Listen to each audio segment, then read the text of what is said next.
We're gonna get a flashback, aren't we? Most of this started a long time ago. I've been suffering from depression since I was very little. Most days it was hard to get by. Why sleep? Why eat? Why brush your hair in the morning?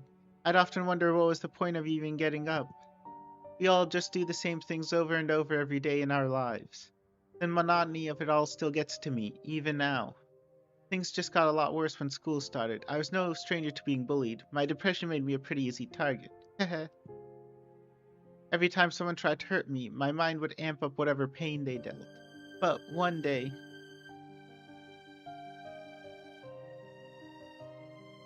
man, this girl is such a wimp. Bully 2, yeah, don't even think of trying anything. Bully 1, hey, grab those books over there. I've got a plan for them.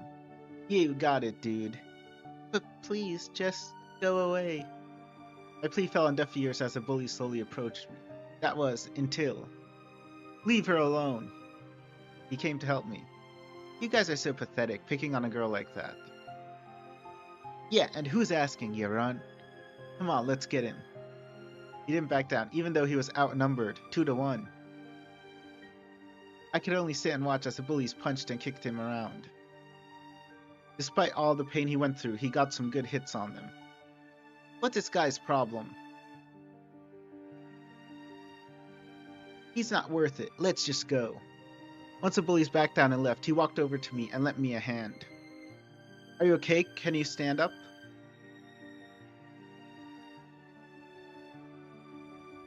I think it was that moment I fell in love with him. He was so shy and quiet most of the time back then. Like I wasn't even sure what was on his mind.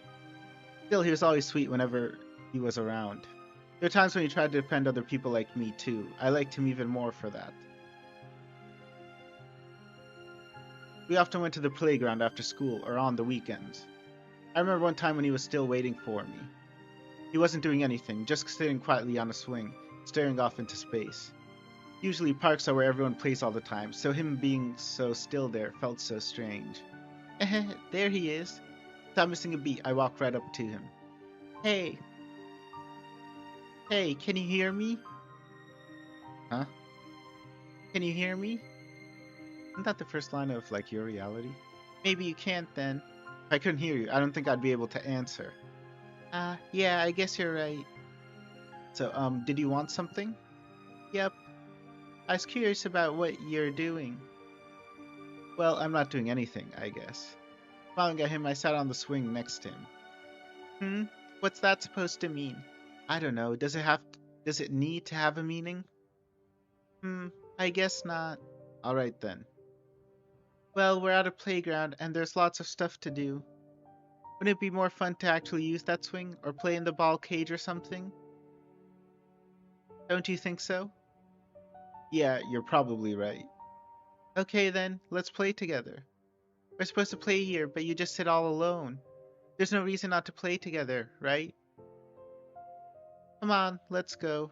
As he blinked up at me, I grabbed him by the hand and pulled him along. That was one of our most precious memories together. What should we do first? Oh, wait. What's wrong? How is little Mayu doing? Fine, why do you ask? What's wrong with me knowing how your family is doing? Well, because you aren't family? Hey, you know that's really mean, right? Sorry. Mayu is also important to me, whether she's your sister or not. You got that, mister? Yeah, I hear you. Good. Now, where were we? After that little discussion, we got down to having fun. Okay then, we're starting with that one. The ball cage? Yep. Whoever gets to the top first wins. Ready, set, go! Wait, hold on. After deciding what to do on a whim, I forcibly started us off. He didn't have many suggestions, but he'd follow when I pulled his arm. I was pretty heavy-handed with him. Anyway, we were relatively evenly matched in our reflexes and strength. Really, a boy... I mean a boy and a girl evenly matched? Are they very small children? I guess so then. Otherwise I'd assume MC would win. Every game was a competitive match. Of course I was always the winner, but only by a narrow margin. I made the games much more fun, so I kept going. Before I knew it, the sun was sinking below the horizon. Oh, I need to go home pretty soon. Is it this late already? Yeah, we played a lot. Are you gonna be late? Sorry for keeping you. That's okay. It'll be fine as long as I head straight home. That's good then. Yeah. Okay, bye-bye. Bye. Thanks for playing with me today. And off he went. It's kind of weird for the person being dragged around all day to say thanks to the person doing the dragging. I think he enjoyed it just as much as I did, though. Whenever I was trying to think of new games or when we stopped for a break, though, he had the same sad look from the swings. I heard him mention that some of his family was overseas. He must have been missing them so much. We decided to see each other again. The very next day, I made my way back to the playground. Sure enough, he was sitting on the same swing with the same downcast look on his face. Hi. Hey. Yay, you answered me right away this time. Well, yeah. And you said hello to me again, Sayori. Come on, we played together all day yesterday. We're friends, right? Yeah, we are friends. I'm glad. Hey, why don't we play some more? I don't mind, but is it really any fun playing with someone like me? Of course it is. You're pretty good at climbing and running, so all the games we played were super fun. I had a ton of fun yesterday. Thanks, it's nice of you to say that. There you go again. You're right. For some reason, I felt really happy every time he thanked me like that. By the way, how old are you again? You don't remember? I'm 9, born in November.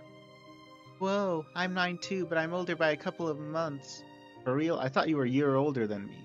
What made you think that? Well, you keep managing to drag me around. Ah, you're so mean. That makes me sound like some kind of scary musclehead. Sorry. You don't have to apologize. I'm not really angry. Really? That's good. I'd only been trying to tease him for how timid he was. But when he smiled with relief to learn that I wasn't upset with him. I was surprised to feel my heart flutter in my chest. After that, I dragged him over to have fun with him again. From that moment, the day sped past in a blur. Covered in sand, the two of us explored every inch of the park, playing and playing until well past the time we had to leave. Back then, since one of his parents was overseas, we often played together in the park pretty much every day. It was almost natural that we would say, "See you tomorrow" to each other. Of course, he had no idea about my hidden issue. To me, it would have felt pretty selfish to tell him. Not to mention, being with him made me very happy. I'm not that important. His happiness comes first, and I'll always make sure he is. As I become more conscious of what he meant to me, I settled into a new daily routine.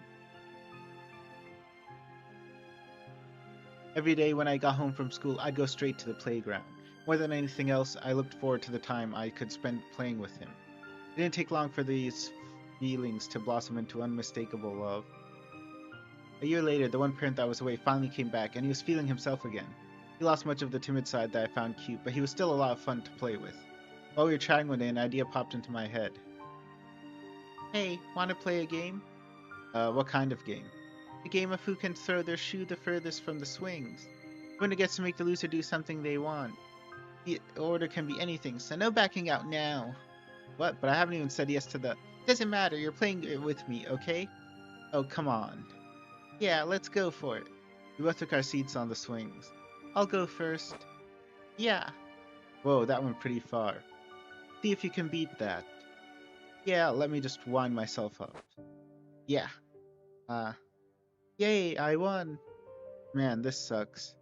You've lost and I get to command you. Please go easy on me. What will my first command be? Oh, I know. You have to give me a kiss on the cheek and a big hug. What? Sayori? Come on now, you agreed to the rules. Whatever. He scooted a little closer to me before he enveloped me in his arms and gave me a soft peck on the cheek. I couldn't help but snuggle into him. He felt so warm. Now I was trying to hide my blush. Moments like that kept the clouds above me from thundering. Thank you. Your hugs are so warm. Yeah, well, you're welcome, I guess. I want a rematch. A rematch? Yeah, I want to give you a command, too. Alright.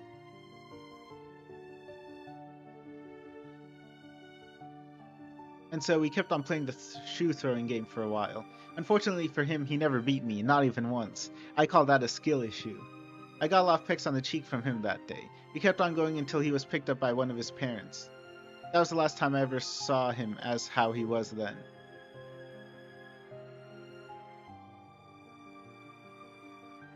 I didn't see him at the park for a few weeks after that.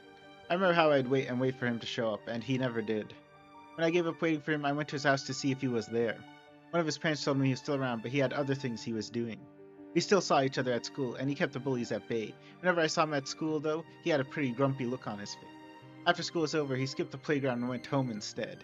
I kept my distance from him, just in case he didn't want to talk to me. One thing was pretty obvious, though, through all this. He'd changed. I kept wondering if it was a good thing or not. Then one day, as I was at the park alone on the swings, I saw him walking to the playground. Seeing him made me bolt out of my seat and run up to him, embracing him in my arms. "Where have you been? I haven't seen you in weeks." "I'm sorry, some stuff happened at home, so I haven't had much of a chance to leave the house."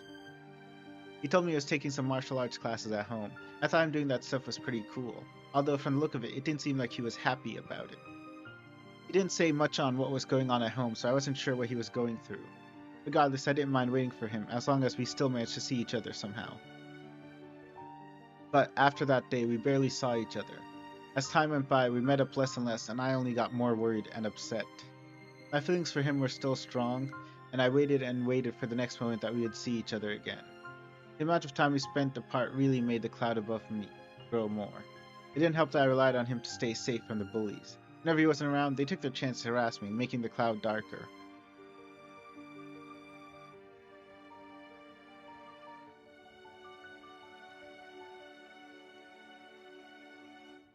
The next time we got to hang out together at the park wasn't until 6 years later. By that time, well, things were very different for the both of us. He'd grown much more stoic. He lost all of his cute, timid personality. He looked a lot fitter than when he was younger, too. That didn't take away from the fact that he sat on the swings with his elbows resting on his knees, staring at the ground. I walked up to him and carefully tapped his shoulder. "Hey." "Oh, hey. How are you doing?" "I dunno." I took a seat on the other swing next to him. It brought back memories of our time together here when we were younger. He was going through a rough time then and just wanted to be alone. It pained me when he told me that it didn't feel it felt like he didn't want to see me. I knew deep down that he needed his space though, so I got off the seat and decided to head home instead. As I got off the swing though, he grabbed onto my arm. It was sudden and it scared me a little, but part of me was a little eager to hear what he had to say next. "Can you promise me one thing?"